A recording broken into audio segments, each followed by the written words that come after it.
నమస్తే, welcome to of the record. పార్టీకి సేవ చేస్తున్న కార్యకర్త ఒకరు చనిపోయారు. ఆ పార్టీ నాయకుడు వచ్చి పరామర్శించారు, ఓదార్చారు, నేనున్నానంటూ భరోసా ఇచ్చారు. సాయంగా ఓ చెక్కు కూడా ఇచ్చారు. వినటానికి ఇదంతా జగన్ ఓదార్పు యాత్రలా ఉంది కాదు.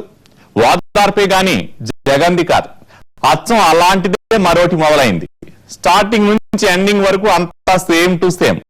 పేర్లు, క్యారెక్టర్లు, పార్టీ జెండాలే వేరు.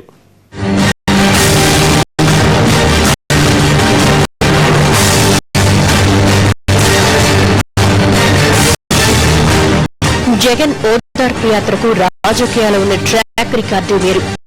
అసలు వైఎస్ఆర్ కాంగ్రెస్ పార్టీ పుట్టిందే ఈ ఓదార్పు యాత్ర నుంచే.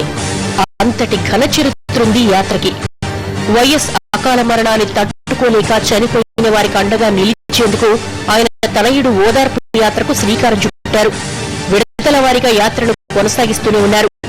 జనంలోకి వెళ్లేందుకు, వారికి దగ్గరయ్యేందుకు ఈ యాత్ర జగన్ పార్టీకి బ్రహ్మాస్త్రంలో ఉపయోగపడుతోంది.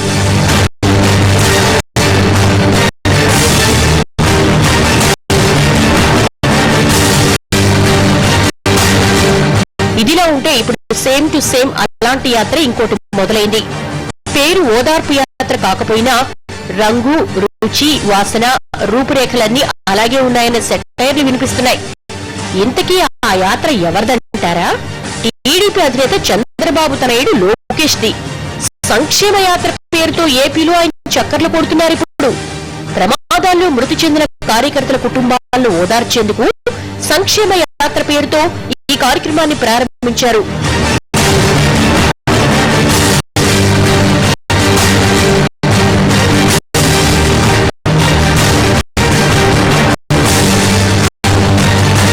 తండ్రి సొంత నియోజకవర్గమైన చిత్తూరు జిల్లా కుప్పంలో ఈ యాత్రకు శ్రీకారం చుట్టారు సంక్షేమ నిధి కన్వీనర్ లోకేష్.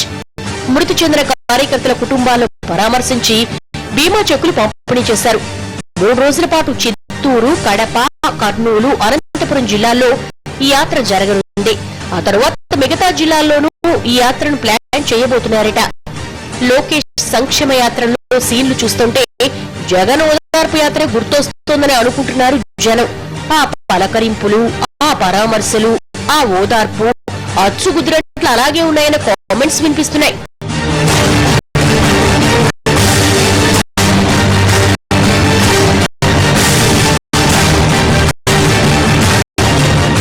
మరి లోకేష్ కి ఈ ఐడియా ఎవరిచ్చారో కానీ ఓదార్పు యాత్రను చూసేనా అన్న గుసగుసలు వినిపిస్తున్నాయి. చంద్రబాబును భావి నాయకుడిగా తీర్చిదిద్దాలనుకుంటున్న టీడీపీ జగన్ ప్లాన్ నే ఫాలో అవుతోందా అన్న చర్చ నడుస్తోంది. ఎందుకంటే ఓదార్పు యాత్రతో జగన్ కు వచ్చిన మైలేజ్ ఏంటో అందరికీ తెలిసిందే. జగన్ ను జనంలోకి తీసుకెళ్లేందుకు ఈ యాత్ర బాగా ఉపయోగపడిందంటారు రాజకీయ విశ్లేషకులు. ఇప్పుడు లోకేష్ కూడా ఈ యాత్ర పేరుతో నేరుగా జనంలోకి, కార్యకర్తలతో టచ్ లోకి వెళ్లే అవకాశం వచ్చింది. మరి అదే లక్ష్యంతో ఈ ప్లాన్ వేశారా?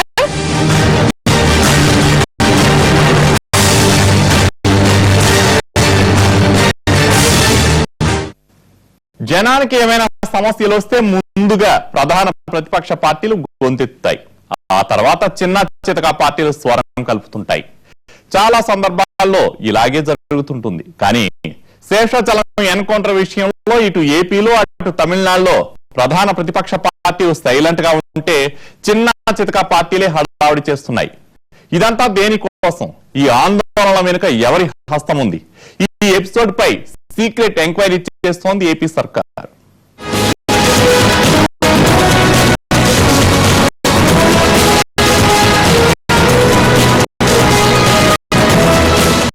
శేషాచలం అడవుల్లో తమిళ కూలీల ఎన్కౌంటర్ జరిగి వారం గడిచింది. ఇది ఎన్కౌంటర్ కాదు, కూలీల్ని పట్టుకుని కాల్చారంటూ తమిళులతో పాటు స్థానికంగా ఉన్న కాంగ్రెస్, ఇతర పార్టీల నేతలు ఆరోపించారు, ఆందోళనలు చేస్తున్నారు. ఈ ఘటనపై తొలి రోజే తమిళనాడు సర్కార్ సీరియస్ గా స్పందించింది. విచారణ జరపాలని కోరుతూ ఏపీ సీఎం కు తమిళనాడు ముఖ్యమంత్రి లేఖ రాశారు.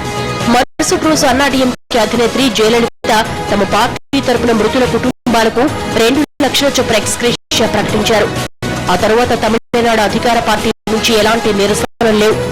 తమిళనాడులో ప్రధాన ప్రతిపక్షమైన డీఎంకే ఈ ఘటనను కేవలం ఖండించి తర్వాత మాట్లాడటం మానేసింది.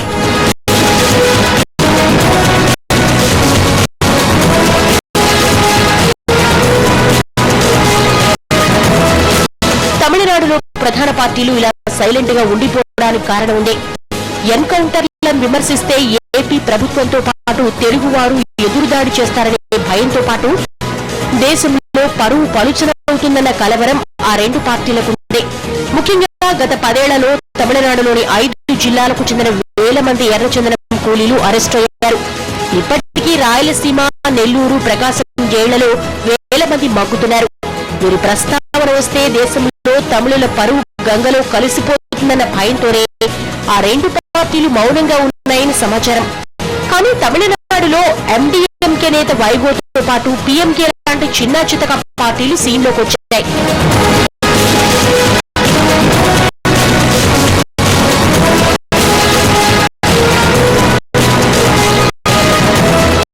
దళిత సంఘాలను రంగంలోకి దింపి ఆందోళనలు చేపడుతున్నాయి.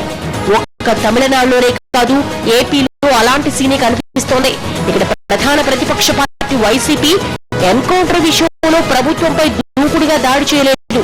కడప, చిత్తూరు జిల్లాల్లో పీడీ యాక్ట్ కింద అరెస్ట్ అయిన వారిలో ఈ పార్టీ మద్దతుదారులు ఎక్కువగా ఉన్నారన్న ఆరోపణలున్నాయి. అందుకే వైసీపీ సైలెంట్ గా ఉంది అన్న ప్రచారం నడుస్తోంది. మొదటి రోజు చంద్రగిరి ఎమ్మెల్యే స్పందించినప్పటికీ ఆ తర్వాత వెనక్కు తగ్గారు. ప్రధాన ప్రతిపక్ష పార్టీలా సైలెంట్ గా ఉంటే కాంగ్రెస్ పార్టీ రెచ్చిపోతోంది.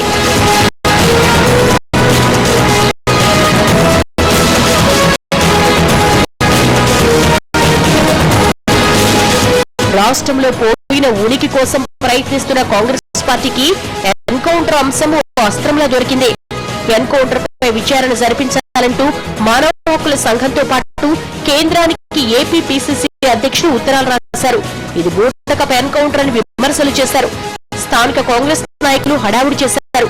మాజీ ఎంపీ చింతామోహన్ ఘటనా స్థలంతో పాటు పోస్ట్ మార్టం జరుగుతున్న సమయంలో రుయా ఆసుపత్రి దగ్గర ఆందోళన నిర్వహించారు.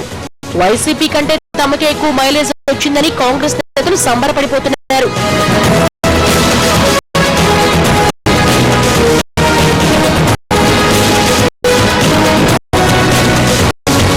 తమిళనాడులో ఇది ఎన్నికల సంవత్సరం. అందుకే ఆందోళనలు చేసి ప్రజల దృష్టిలో పడాలని అన్ని పార్టీలు భావిస్తున్నాయి.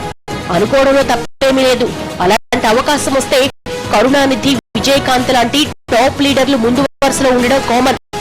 వాళ్లే సైలెంట్ గా ఉన్నప్పుడు ఈ చిన్న చితక పార్టీల హడావుడి ఏంటన్న అనుమానం ఏపీ పొలిటీషియన్స్ కు వచ్చిందట. ఏపీ ప్రభుత్వ పెద్దలకి ఇదే డౌట్ అట. ఇక్కడ కూడా వైసీపీ సైలెంట్ గా ఉంటే కాంగ్రెస్ హడావుడే ఎక్కువగా కనిపిస్తోంది. అందుకే అసలు ఈ ఆందోళనలకు ఉసుగొల్పుతున్నది ఎవరో తేల్చాలంటూ ఏపీ సర్కార్ విచారణకు ఆదేశించిందని సమాచారం. తెలుగు సంస్థలపై దాడులకు ఉసుగొల్పుతున్న వారెవరు అన్న అంశంపై సమగ్ర నివేదిక